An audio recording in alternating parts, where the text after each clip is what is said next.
Why do ghosts say boo? People have screamed boo, or at least some version of it, to startle others since the mid-16th century. One of the earliest examples documented by the Oxford English Dictionary appeared in that 1560s poetic thriller, Smith which that forged him, A New Dame. But ghosts? They've only been using the word boo for less than 2 centuries. If you enjoyed learning why ghosts say boo, don't forget to like this video, subscribe for more spooky stories, and let us know your thoughts in the comments below.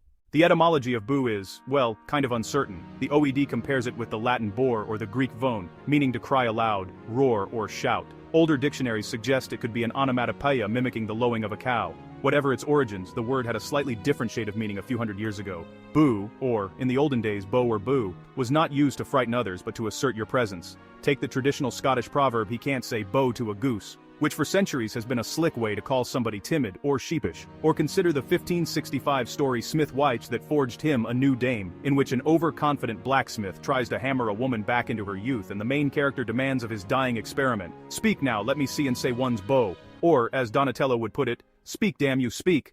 But boo became, scarier with time.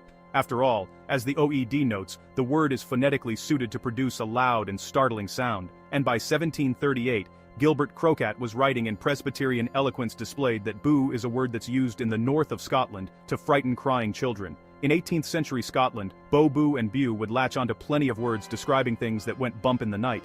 According to the Dictionary of the Scots language, the term boo cow applied to hobgoblins and anything frightful, such as scarecrows. The word bogey, for evil one, would evolve into bogeyman.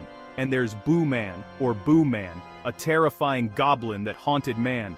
Kings, counselors and princes fair, as wheels the common ploughman, hey maced their pleasures mixed with care, and dread some muckle Boo Man. It was only a matter of time until ghosts got lumped into this creepy muckle Boo Man crowd, which is, honestly, too bad. Before the early 1800s, ghosts were believed to be eloquent, sometimes charming, and very often literary speakers. The spirits that appeared in the works of the Greek playwrights, Euripides, and Seneca, held the important job of reciting the play's prologue. The apparitions in Shakespeare's plays conversed in the same swaying iambic pentameter as the living.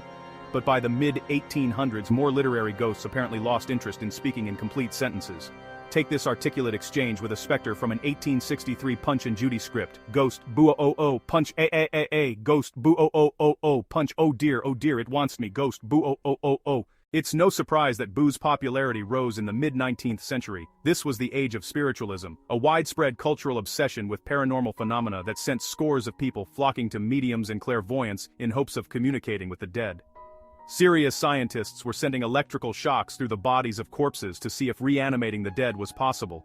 Readers were engrossed in terrifying Gothic fiction. Think Frankenstein, Zastrozzi, and The Vampire. British police departments were reporting a heightened number of ghost sightings as graveyards were plagued by ghost impersonators, hoaxsters who camped out in cemeteries covered in white robes and pale chalk.